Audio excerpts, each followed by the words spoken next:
We start with breaking news this morning out of the Highlands Ranch area. Investigators are looking into a deadly shooting overnight at Main Event. That's a popular arcade and laser tag venue. This is a live look at the scene this morning. Thank you so much for joining us. I'm Lauren Scafidi. The Douglas Sheriff's Office says the call came in just before midnight of an active shooter at Main Event. A deputy arrived to find a male suspect with a gun. The deputy told him to drop the gun, but he did not. Instead, he turned toward the deputy, and the deputy fired his gun at the suspect, hitting him. Life-saving measures were performed, but the suspect did die at the scene. Inside the business, there was another shooting. Deputies found a female victim who was shot in her chest and foot. She was taken to the hospital, and she is expected to survive. The sheriff's office says there were several people around at the time of the shooting.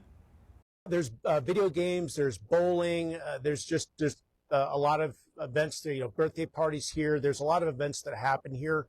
And so it's a pretty popular place. It's typically busy on a Friday or Saturday night. There's a lot of people here on any given weekend night. Is in custody this morning. Deputies say this was a targeted shooting and there is no danger to the public. Detectives are in the process of interviewing witnesses right now. They're asking anyone with information on this case to give them a call. That number is 303-660-7500.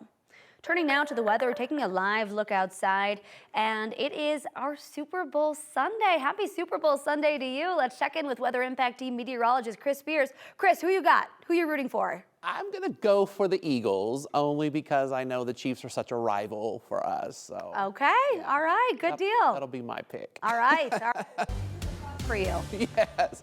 No issues for your Super Bowl plans. If you need to drive over to your Super Bowl party or do something like that, you're good to go. We had a little bit of light snow overnight. That will all be out of here before too much longer. You do see some darker clouds on this view, but that's mainly just an effect of the sun kind of backlighting some of those clouds, making them look pretty ominous. Most of our major stations at 10 miles or better for visibility, so no issues there. We did have a couple of bands of snow overnight that rolled through northeastern Colorado and the Front Range. That's ended, but a few little flurries are hanging on a few of the peaks right along the Continental Divide and in some of our higher foothills. Even though radar is not showing it, it's just because it's so light. Teens and 20s for the most part this morning at our major reporting stations: 17 in Burlington, 21 in Walsenburg, Kremling, you're 18, Lake City 11, Leadville, you're back to 12. You briefly dipped down to 9. Now you're back into the double digits. We're on our way to the 20s in the northern mountains today, but most mountains will be in the 30s until you reach southern Colorado. We'll see some 40s there. Western slope, mostly 40s to near 50. Eastern plains, mostly 30s to near 40. A few places could briefly hit the low 40s. Your headlines for today, not a big deal. It's mostly sunny and dry, but these next two headlines, that's the big deal. The week ahead, 2 Arctic fronts on the way, Lauren. Both bring snow. One is going to be bigger than the other. I'll have the details in our full forecast in just a bit. Thank you so much, Chris. Because of those cold conditions you were talking about, the city of Denver officially activated its cold weather shelter plan. The city and county will provide extra shelter until next Thursday.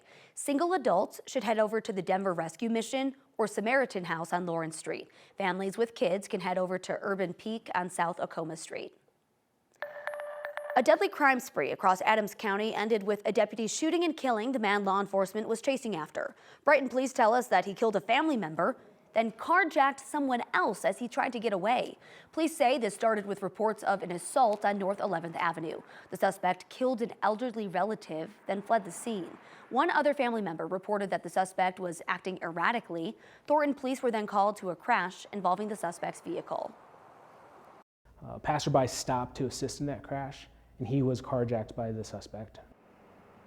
County Critical Incident Team is still investigating this shooting. While that investigation continues, we are working to learn more on a couple of things. We want to know the ID of the suspect, how he's related to the victim he allegedly killed, how he killed the victim, and what led up to this attack. Developing right now, Aurora police say 2 teenagers got hurt in a shooting in a parking lot outside of a skating rink Saturday evening. It happened just after 5 last night in the parking lot of Skate City on East Girard Avenue. Right now, it's unclear what happened leading up to that shooting, but police say when they got to the scene, they found a bunch of shell casings in the parking lot. APD says 2 teenagers went to the hospital, a boy with serious injuries and a girl with non-life-threatening injuries. As of this morning, no arrests have been made, but police believe that the victims knew each other. If you know anything about this shooting, call Metro Denver Crime Stoppers. We're still working to get more information about this week's immigration raids. There is still a lot that we don't know right now. ICE hasn't told us how many people they arrested or detained, or how many of those people are violent criminals. But here is what we do know. We know federal agents hit at least 7 locations in Denver, Aurora, and across the metro during what they described as a series of targeted operations. We still don't know if they found who they were looking for. However, the feds have told us that those raids targeted more than 100 members of the Venezuelan gang Tren de Aragua, or TDA. Fox News reported there were about 30 arrests, with one of those being a suspected TDA member. On Saturday, people gathered at the state capitol to protest those raids, as well as the Trump administration's immigration policies. Groups were spotted chanting down streets, prompting several road closures. This demonstration follows similar protests we saw on Wednesday. That gathering was originally billed a 50-51 day, marking 50 protests in 50 states in one day. Making national headlines. San Francisco and Santa Clara County are teaming up to sue the Trump administration over the president's recently signed orders. It cuts federal funding for so-called sanctuary cities and counties, saying the order violates federal and state law. This week, President Trump announced plans to strip federal funding from communities who offer this to undocumented immigrants. The city attorney's office says that Trump doesn't have the power to cut those funds or the power to tell cities that they must help in federal immigration actions. San Francisco's sanctuary laws have been in place since 1989. The San Francisco City Attorney's Office says there's a lot at stake with this order. San Francisco gets about $3.1 billion in federal funding that helps pay for a broad range of programs, including things like healthcare and infrastructure. Russell Vogt has taken over as the acting director of the Consumer Financial Protection Bureau.